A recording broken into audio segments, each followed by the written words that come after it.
राधिका जी की आभा दिखाई देती है। हालांकि उनको ये नाम उनके गुरुजी ने दिया, जिनको नेशनल क्रिएटर अवार्ड प्रधानमंत्री दे चुके हैं, जिनके मिलियंस एंड मिलियंस फॉलोअर्स हैं, और जितना आधुनिकता को आज के समय में आने वाली चुनौतियों और चैलेंजेस को वो समझती हैं, उतना ही आध्यात्मिकता में मिलने वाले समाधानों के विषय में भी वो बहुत मक्ष होगा। सबसे पहले तो मैं ये समझूंगा कि जब बच्चे ये नहीं समझ पाते कि ये बिजली का स्विच है या ये आग है या ये पानी है, उस उम्र में आपको ईश्वर के विषय में बताया जा रहा था, जो इतना गूढ़ है कि जन्म जन्म मुनि जतन कराही अंतराम कही आवत नहीं।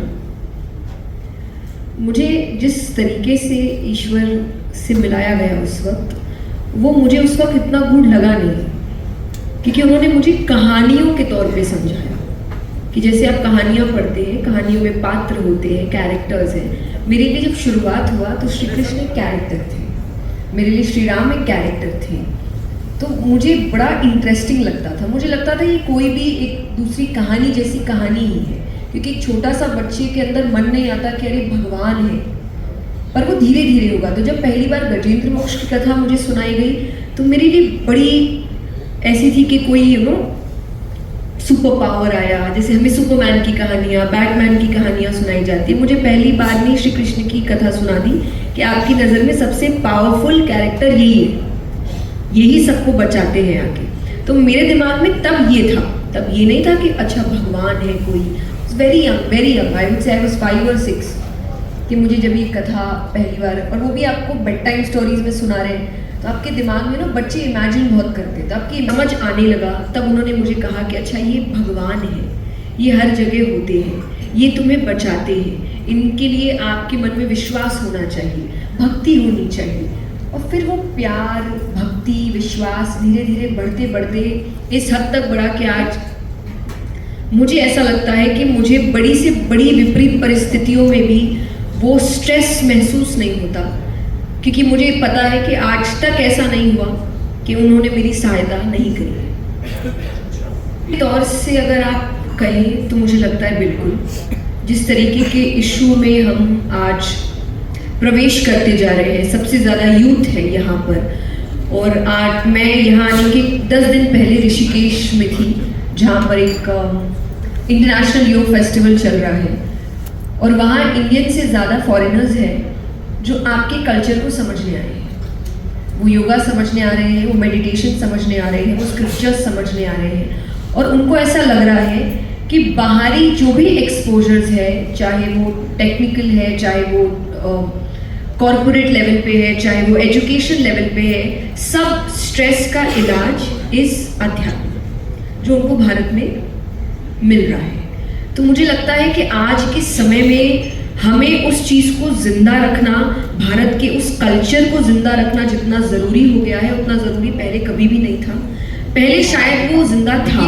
मेरी नज़र में पॉलिटिक्स सबसे हायर स्केल है कोई भी चेंज लाने का, सबसे बड़ा स्केल है, जहाँ आप एक बात से या एक काम से पूरे देश में बदलाव ला सकते हैं। बाकी हर क्षेत्र में हमें समय लगता है, चाहे हम अपने अध्यात्म के क्षेत्र में कहें, चाहे कोई और मोटिवेशनल स्पीकिंग के क्षेत्र में कहें, आर्टिस्ट कहें, समय लगेगा। पर पॉलिटिक्स, हम यही कहते हैं कि ये पूरा संसार ही हमारा परिवार है। हम ईश्वर को हर किसी में देखें। जब आप हर किसी में देख सकते हो तो आप किसी और से नफरत नहीं कर सकते। ये आपको आपका धर्म सिखाता है कि हर, और सिर्फ जीव में ही नहीं, आपको निर्जीव में भी सिखाया जाता है कि उसमें भी ईश्वर है, उसको भी आप खराब मत करो, उसको भी आप नष्ट मत करो ये सोच के कि इसमें तो जान है ही, उसमें भी आप ईश्वर देखिए, पूरे संसार में ईश्वर देखिए। ये आपकी कोर वैल्यू बनाई जाती है जब आप सनातन को समझने की कोशिश करते हैं। आप विश्व का कल्याण हो कहते हैं, सबकी जय हो कहते हैं। तो मुझे नहीं लगता कि जो इस वैल्यू को समझता है वो किसी और को नष्ट करने के बारे में सोच सकता है। मैं ये डेफिनेटली कहती हूँ कि हम सबकी इज्जत करते हैं, पर अगर आप हमारी बेइज्जती करेंगे तो डेफिनेटली मैं चुप तो नहीं रहूंगी कि हाँ आइए, आई एम अ डोरमैट, चल कोई आप चले जाओ। नो, मेरे लिए खुशी तब होती है या वो लहर तब होती है जब मैं युवाओं को यहाँ पर आकर देखती हूँ। चाहे कथा होती है, चाहे सत्संग होता है, चाहे महाकुंभ जैसा कोई, तो वहाँ पर जब युवा मुझे दिखते हैं, मुझे लगता है अब बदलाव आ रहा है। क्योंकि बुजुर्गों में भक्ति थी, पर युवाओं को आज के टाइम पे ऐसा है कि हमें लॉजिक चाहिए, हमें प्रैक्टिकलिटी चाहिए, हमें रिलेटेबल महसूस नहीं हो रहा है इन बातों से। लेकिन जब वो आपको दिख रहे हैं, इसका अर्थ है कि वो भी इसको पढ़ने की कोशिश कर रहे हैं, इस चीज को समझने की कोशिश कर रहे हैं, धर्म को समझने की कोशिश कर रहे हैं इन अ मोर प्रैक्टिकल वे।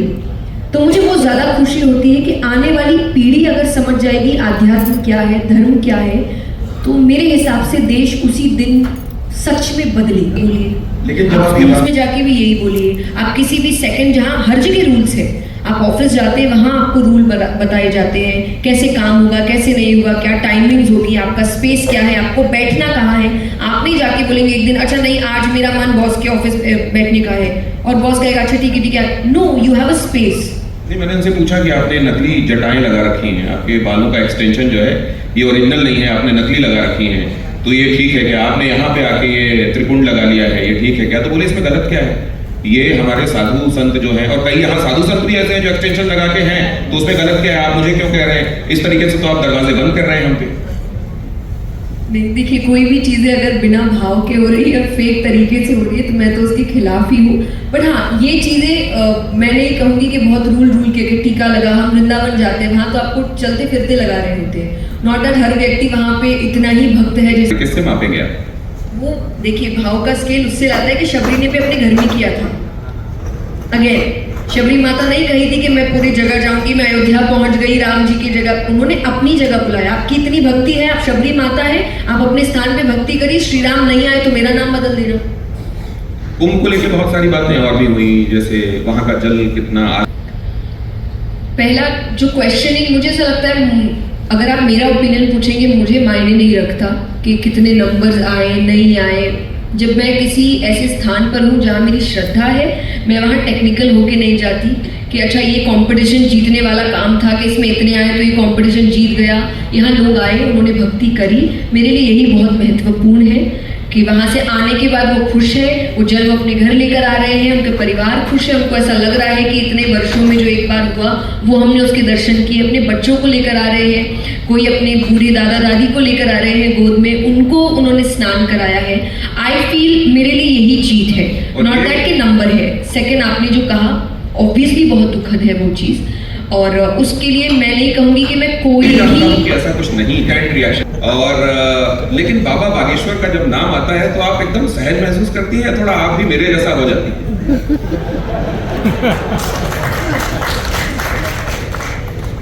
देखिए मुझे ऐसा लगता है कि ये अब इतना एक तो पुराना इंसिडेंट हो चुका है कि अब नाम आते ही मतलब मुझे लगता है कोई और क्वेश्चन होगा ही नहीं, शायद वही रूमर का क्वेश्चन होगा। इसीलिए पता नहीं, मुझे हंसी भी आती है और वो हंसी को मैं कंट्रोल करने की कोशिश करती हूँ कि वो ज़्यादा डिसरिस्पेक्टफुल ना लगे। बट मुझे ऐसा लगता है कि आपको वो फील तब होगा जब आप, मैं उनसे आज तक मिली नहीं। द ट्रूथ इज मैं आज तक, मेरा और उनका आमना सामना नहीं। वो तो ईश्वर से भी आप आज तक सीधे नहीं मिले। ईश्वर और इंसान में बहुत अंतर होता है। अगर आप ईश्वर के साथ कंपेयर करने की बात करें, नहीं, किसी से रिलेट करना, किसी से कनेक्ट करना, अटैच्ड होना। नहीं, कई लोग प्रधानमंत्री नरेंद्र मोदी से कभी नहीं मिले हैं, लेकिन वो जितना आप मिली हैं, आप सौभाग्यशाली हैं।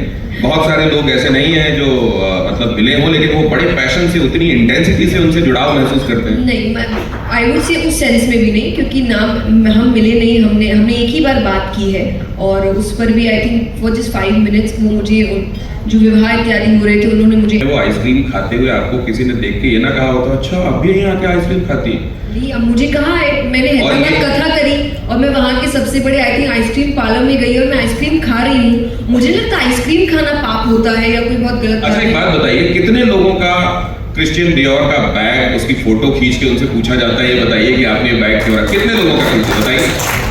आप बताइए, आपकी मतलब मैं वही पूछ रही हूँ, कितनों के पास बैग है और कितनों के पास बहुत कुछ है हमारी ही फील्ड से, ये मेरे से ही क्यों पूछा जा रहा है? और जबकि मैंने, तो फिर आप मानती हैं ना कि आपका जीवन एकदम बाकियों की तरह है, जैसे बाकी जी लेते हैं जब आप तो आप जब के क्षेत्र में आध्यात्मिकता में रहने वाले व्यक्ति को क्या खास तरीके के संयम और त्याग के साथ रहना और दिखना आवश्यक है, या आप समझती हैं कि पूरी तरह से सांसारिक रह के वो आध्यात्मिक रह सकता है? और इसमें जो लोग सवाल उठाते हैं वो असल में वो उनकी सोच ठीक नहीं।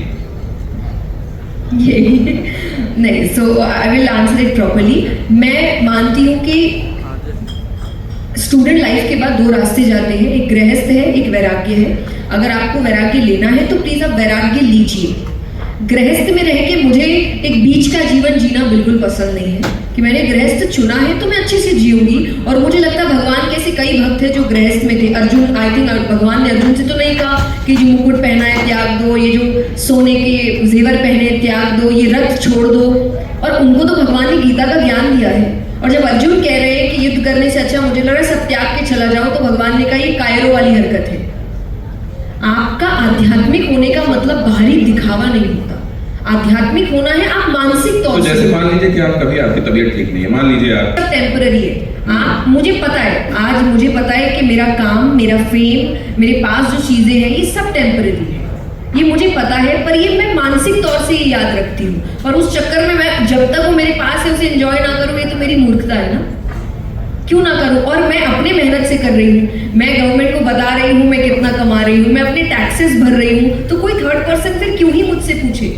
हाँ, अगर मैंने आपसे ये कहा है कि मैं वैरागी हूँ, मैं ये सब नहीं करना आपको चाहिए। पता है जब नोटबंदी हुई थी तो बहुत सारे लोग किस बात पे खुश थे, ले बेटा आज लाइन पे लगे हो ना, ये इतना कमाए हुए आज बदलवा रहे हो ना। तो ये मतलब सांसारिकता और ये जो पैसा दुनिया को चलाने के लिए आवश्यक है, और साथ में आध्यात्मिकता और नान्या स्पृहा रघुपते हृदय स्मदीय, नान्या स्पृहा वाली जो बात है कि स्पृह नहीं रखना, मोह नहीं रखना, ये टाइट रोप वॉक एक आम आदमी के लिए आम जीवन में संभव है क्या? देखिए, मैंने एक ही बात कही, मैं बार बार कहूंगी, आप जब आध्यात्मिक होते हैं, जब आपको त्याग की बात की जाती है, ये सब मानसिक तौर से है। जब गीता का ज्ञान दिया गया तो अर्जुन उससे पहले भी योद्धा थे और उसके बाद भी योद्धा ही थे। तो फिर आप कहेंगे तो बदलाव कहाँ आया? बदलाव यहाँ आया। उसके पहले का योद्धा अलग था दिमागी तौर से, और गीता सुनने के बाद अलग था। आपका सारा चेंज आपके दिमाग में आता है। अगर आपको मान लीजिए मुझे कोई चीज, मैं बहुत अच्छी हूँ, मैं गलतियां नहीं करती, मैं बदमाशी, एंड यस मेरी प्रॉब्लम बस एक है, और जो मुझे लगता है प्रॉब्लम नहीं है, इसीलिए मैं काम बात करना पसंद है। ये जो आप कर रहे हैं इसी को आत्म प्रशंसा कहते हैं। करनी चाहिए, मैं करूंगी तभी तो दुनिया करेगी। मुझे नहीं अच्छी लगती। हाँ, हो सकता है कोई ऐसी थॉट प्रोसेस है जो मुझे लग रहा है किसी एक व्यक्ति ने बहुत गलत कह दी, और जो रियल में गलत होती है। कई बार शब्द गलत निकल जाते हैं लोगों के, और जब मैं उस थॉट प्रोसेस के बारे में कहूँ और कोई कहे नहीं नहीं सही है, तो मुझे जब जरूर बुरा लगता है कि ठीक है, इतना भी आप मत किसी को पसंद कर लीजिए कि वो गलत भी बोले तो आप कहे कि अच्छा कोई बात नहीं, just because you like that person. Sanatan की ही ताकत है जिसकी वजह से लोग जहां जाते हैं और मंच पर चढ़ने के पहले पैर थरथरा रहे होते हैं, वहां पे आप व्यासपीठ के पास जाकर कई बार खेल रही होती थी। तो ये क्या उसी से मिली हुई शक्ति और ताकत मानती है? बोल सकते हैं, क्योंकि मुझे नहीं लगता उसके बिना इतने बड़े स्थान पे आप बैठ के बात कर सकते हैं और भगवान की बात कर सकते हैं या समाज को बेहतर बनाने की बात कर सकते हैं। और डेफिनेटली अब तो ये नहीं होता, पर जब मैंने कथाएं शुरू की थी तो मैं कथा के पहले भी खेल रही होती थी, और कथा से उतरने के बाद भी जहाँ यह कथा करी उन्हीं के बच्चों के साथ खेल रही होती थी। एंड मुझे ये सुन के बड़ा अच्छा लगता है, क्योंकि मुझे लगता है शायद वो इनोसेंस मेरे अंदर तब था जो बचपना होना चाहिए था। ज्ञान अपनी जगह है, पर बचपन में बचपना होना चाहिए। वो आपके अंदर की प्योरिटी जिंदा रखता है, और मुझे लगता है वही प्योरिटी ने आज तक मेरा साथ दिया है कि मेरे अंदर की वो बात, वो क्रिएटिविटी कभी खत्म नहीं हुई सांसारिक नीड्स को लेकर। क्योंकि बड़े होने के बाद आप समझने भी लग जाते हैं, अच्छा क्या चल रहा है, सीन क्या है, लोग क्या बोल रहे हैं। बट मेरे अंदर अभी भी, जब मैं अपनी कथा में हूँ, मुझे दुनिया की कोई भी चीज़ की परवाह नहीं है उस वक्त। मैं सिर्फ कथा में हूँ, मैं बीमार हूँ, मैं क्या हूँ, मेरे घर में क्या चल रहा है। मैंने ऐसी ऐसी परिस्थितियों में कथा की है कि जब मैं किसी को बताती हूँ तो वो एक बार के लिए थोड़ा कोशिश हो रही है। आप इस सब को कैसे देखती हैं? देखिए, जो नेसेसरी है वो होना चाहिए। तो ये जो हो रहा है वो नेसेसरी है? नहीं, उसमें सब नहीं हो सकता। कई बार हो सकता है कि आप सच्ची में दिक्कत वाली बातें, और दोनों तरफा हो रही है। मुझे ऐसा लगता है कोई भी त्योहार किसी और त्योहार को खराब नहीं कर रहा। अगर कोई होली खेल रहा है तो मुझे नहीं लगता किसी और को दिक्कत होनी चाहिए, और उनका है तो हमारे होली से कोई तकलीफ होनी चाहिए। सब अपना है। और अगर कोई एक दूसरे त्योहार को कहेगा कि नहीं मैं मना सकूं इसलिए वो रुके, मुझे लगता है ये गलत बात है। लेकिन अगर मान लीजिए रवायत, एक पर्सनल ओपिनियन आप पूछ रहे हैं, Personal- उन्होंने देश खराब किया, मुझे लगता है आप उनका क्यों आप इतना नाम कर रहे हैं? आप तो बच्चों को फिर गुमराह कर रहे हैं ना। तो आप कह रहे हैं कि खत्म कर दिया जाना चाहिए उसको, उन निशानियों को? गवर के बैठा है, आप उसको कैसे फिर तो लेकिन- जितने रेपिस्ट है आप उनको बड़ी हिम्मत दे रहे हैं। अरे जया जी, लेकिन ये तक होता है कि संविधान हाथ में लेके बात की जाती है, उसकी दुहाई दी जाती है कहना। आप गुनगुनाती बहुत अच्छा है।